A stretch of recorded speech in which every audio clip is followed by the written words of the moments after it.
నమస్కారం, వార్తలకు స్వాగతం. ముందుగా ముఖ్యాంశాలు. కుప్పం భారీ బహిరంగ సభలో సీఎం జగన్ పై మండిపడ్డ నారా చంద్రబాబు నాయుడు.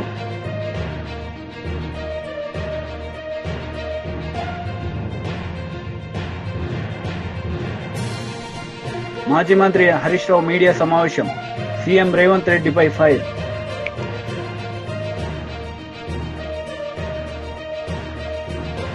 హోలీ పండుగను పురస్కరించుకొని శ్రీ సత్యనారాయణ స్వామి దేవస్థానంలో జరిగిన ప్రత్యేక పూజలు, హోలీ వేడుకల్లో పాల్గొన్న రాష్ట్ర వైద్య ఆరోగ్య శాఖ మంత్రి విడుదల రజని. ఈ సందర్భంగా ఆమె మాట్లాడారు. హోలీ పండుగను పురస్కరించుకొని శ్రీ సత్యనారాయణ స్వామి దేవస్థానంలో జరిగిన ప్రత్యేక పూజలు, హోలీ వేడుకల్లో పాల్గొన్న రాష్ట్ర వైద్యారోగ్య శాఖ మంత్రి వర్యులు గుంటూరు పశ్చిమ నియోజకవర్గ అసెంబ్లీ అభ్యర్థి శ్రీమతి విడుదల రజని గారు.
కుప్పం బహిరంగ సభలో మాట్లాడుతున్న టీడీపీ అధినేత నారా చంద్రబాబు నాయుడు సీఎం జగన్ పై విరుచుకుపడ్డారు.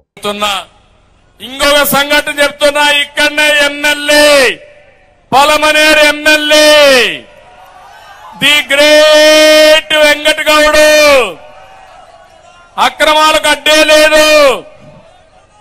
మన నియోజకవర్గం పక్క నుండి గ్రెనైట్ ని జనార్దన్ నాయుడు అనే గ్రెనైట్ ఉంటే బలవంతంగా రాయించుకున్నారు, ఆకుపై చేసుకున్నారు.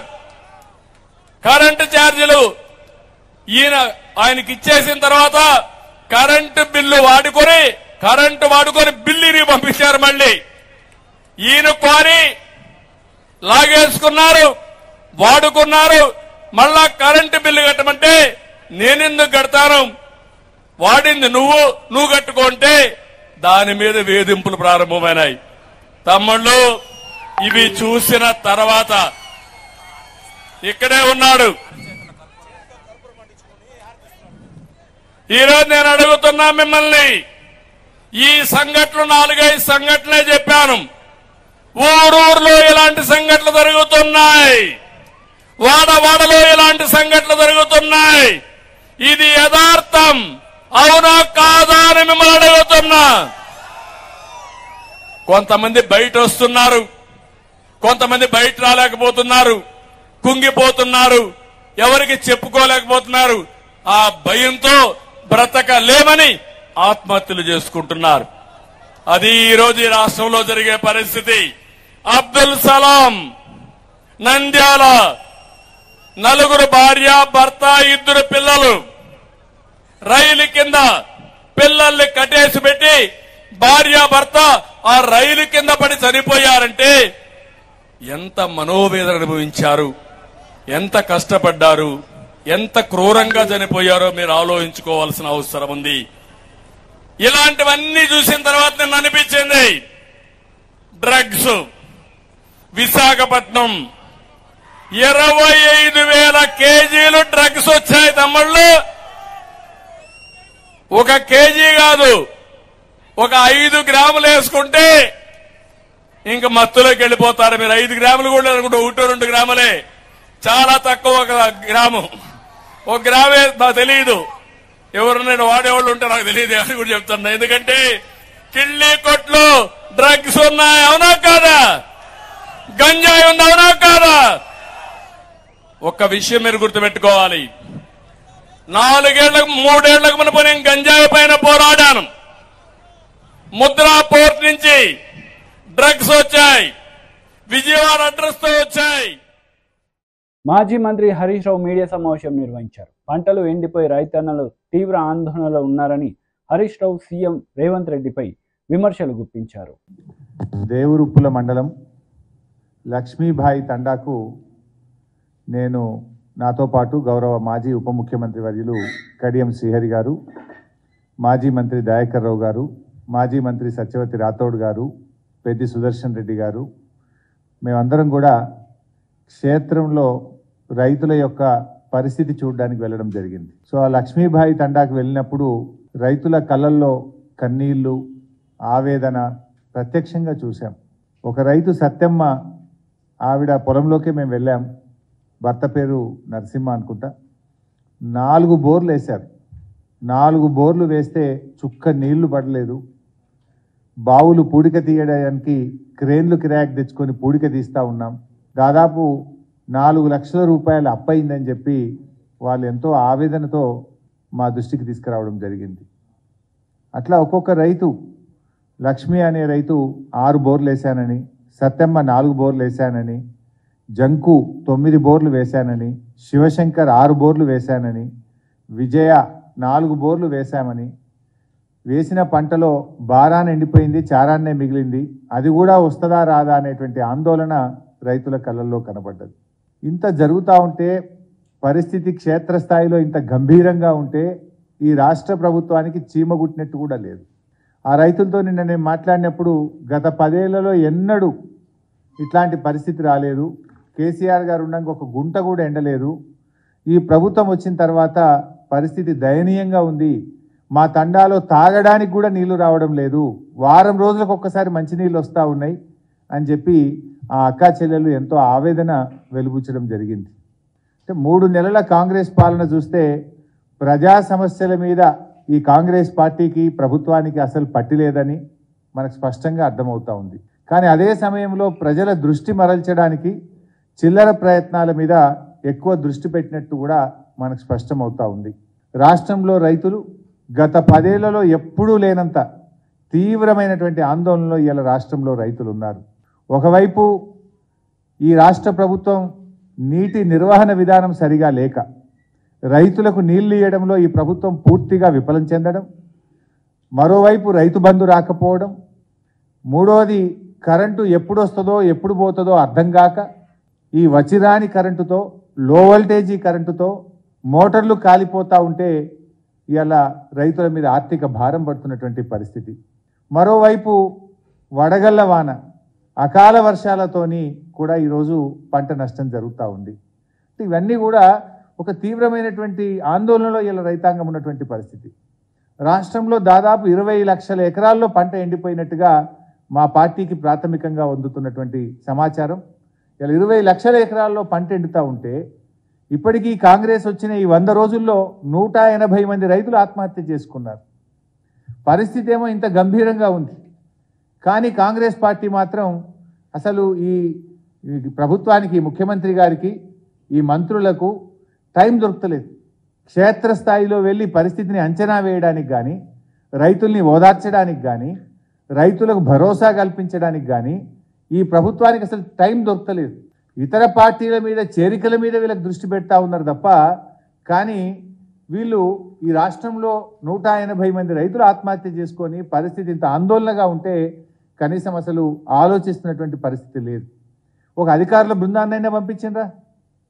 ఒక రాష్ట్ర ప్రభుత్వము జిల్లా కలెక్టర్లకు, ఆర్డీఓలకు, వ్యవసాయ జనసేన నేత పోతిన మహేష్ మీడియా సమావేశం నిర్వహించారు. ఈ సందర్భంగా పలు అంశాలపై ఆయన మాట్లాడారు. అందరినీ కలిశాం. మరి మేము లక్షల మంది ప్రజల్ని ఇంటింటికి వెళ్ళి కలిశాం.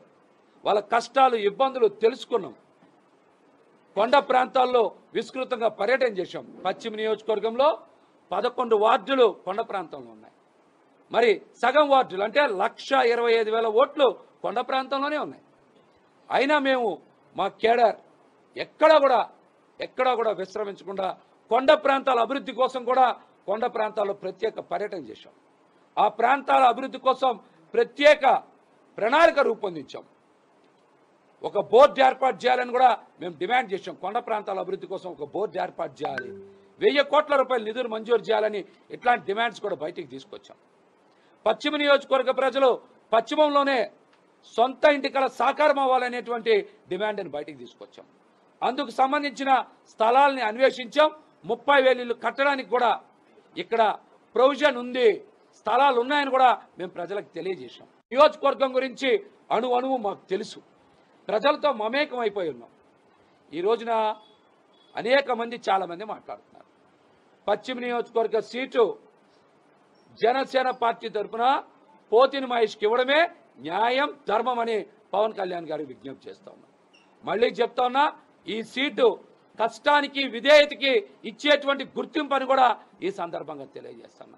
రాజధాని ప్రాంతంలో జనసేన పార్టీ ఉనికి, జనసేన పార్టీ జెండా రెపరెపలాడాలంటే పశ్చిమ నియోజకవర్గంలో పోతిని మహేష్కి సీట్ ఇస్తేనే ఇవి జరుగుతాయని కూడా ఈ సందర్భంగా తెలియజేస్తాను.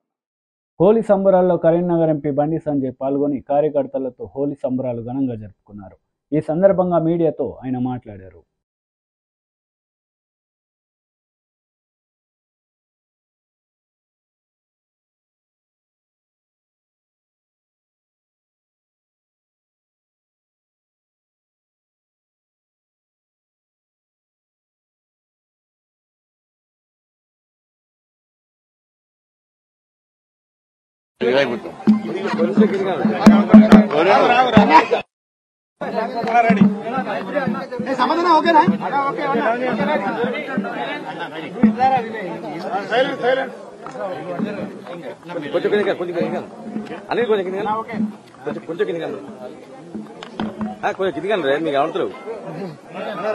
అందరికీ జై శ్రీరామ్.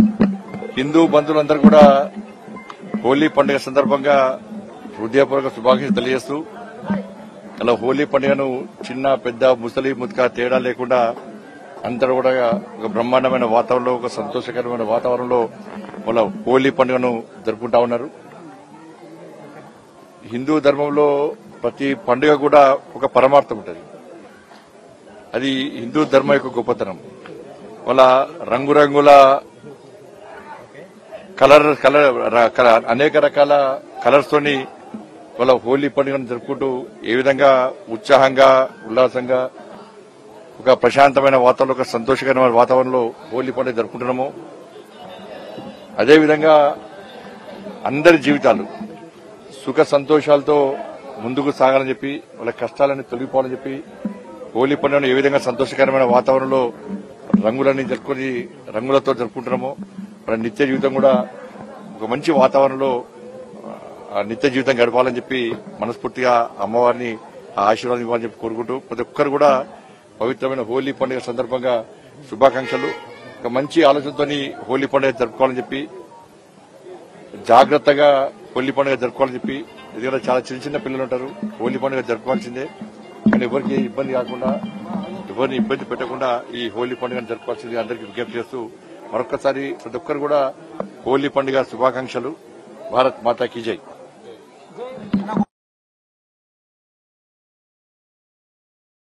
టీడీపీ నేతలు మీడియా సమావేశం నిర్వహించారు. ఈ సందర్భంగా పలు అంశాలపై వారు మాట్లాడారు. కానీ మాతో పాటు తెలుగుదేశం ప్రతిపక్ష పార్టీతో పాటు అధికార పక్షానికి చెందిన వారి కార్లను ఆపండి, వాళ్ళ కాన్వాయ్లను ఆపండి, ముఖ్యమంత్రి కాడి నుంచి ఎవరైతే ప్రజాప్రతినిధులు ఉన్నారో, పార్టీ పదవులలో ఉన్న పెద్దలు ఉన్నారో, వారు ఈరోజు అక్రమంగా ఎన్నికల్లో గెలుపొందాలని ఆలోచనలు ఉన్న వాళ్ళు ఉన్నారు. వాళ్ళ కార్లలో ధనం ఉండొచ్చు, అదే రకంగా ప్రజల్ని ఇబ్బంది పెట్టే సామాగ్రి ఉండొచ్చు. ఆ రకంగా ఎన్నికల్లో అప్రజాస్వామ్యతంగా ప్రభావితం చేయాలని కుతంత్రం, కుట్రతో నిండిన విధానాలు వాళ్ళ కార్లలో ఉండొచ్చు. కాబట్టి వాళ్ళ కార్లని తనిఖీ చేసినట్టుగా ఎక్కడా కూడా కనబడపోవటం, దీన్ని మేము ప్రశ్నిస్తున్నాం.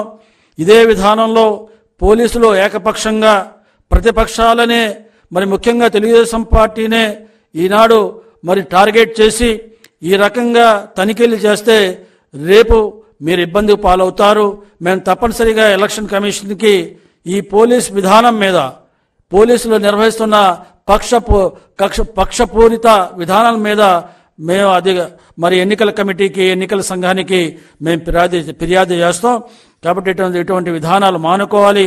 తెలుగుదేశం పార్టీ గెలవబోతుందనే భయంతో తెలుగుదేశం పార్టీని గెలుపుని ఆపాలనే ఆలోచనతో ఉన్న వైఎస్ఆర్సీపీకి మీరు తాబేదారులుగా ఉండి ఈ రకమైన విధానాలకు పాల్పడొద్దని పోలీస్ వ్యవస్థని ఈ సందర్భంగా ముఖ్యంగా డీజీపీ గారిని నేను తమాషాగా ఉందా? పరాశికాల ఏమనుకుంటున్నారు మీరు? ఎన్నికల కోడ్ వచ్చిన తర్వాత, నియమ నిబంధనలు వచ్చిన తర్వాత అవన్నీ అందరికీ సమానంగా వర్తింపజేయాల్సినటువంటి బాధ్యత పోలీసుల పైన ఉన్నది. లోకేష్ బాబు చాలా స్పష్టంగా అడిగారు, ఈ చీటికి మాటికి మీరు తనిఖీ చేస్తున్నారు,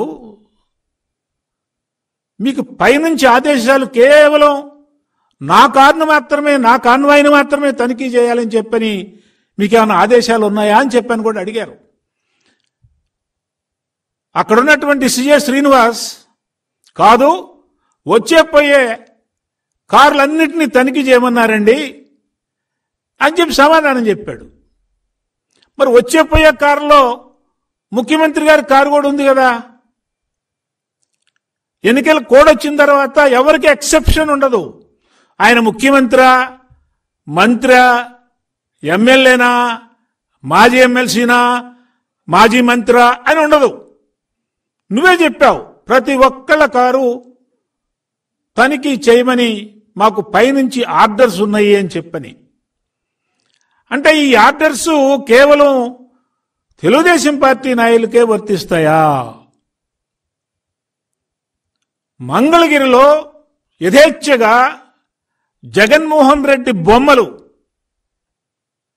ఆ ఫ్లెక్సీలు ఎక్కడ పడితే అక్కడ కనిపిస్తున్నాయి. మరి వాటిని తీయటానికి మీకు నియమ నిబంధనలు అడ్డు రాలేదా? కేవలం తెలుగుదేశం పార్టీ ఫ్లెక్సీలు, తెలుగుదేశం పార్టీ నాయకులు కాన్వాయ్లు, కార్లు తనిఖీలు చేయడానికి మాత్రమే. వార్తలు ముగించే ముందు ముఖ్యాంశాలు మరోసారి. కుప్పం భారీ బహిరంగ సభలో సీఎం జగన్ పై మండిపడ్డ నారా చంద్రబాబు నాయుడు.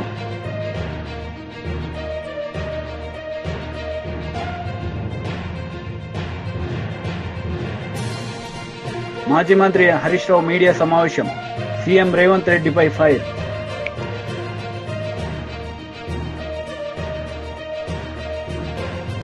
ఈ వార్తలు ఇంతటితో సమాప్తం. తిరిగి ప్రసారమయ్యే వార్తల్లో మళ్ళీ కలుద్దాం. అంతవరకు సెలవు. నమస్తే.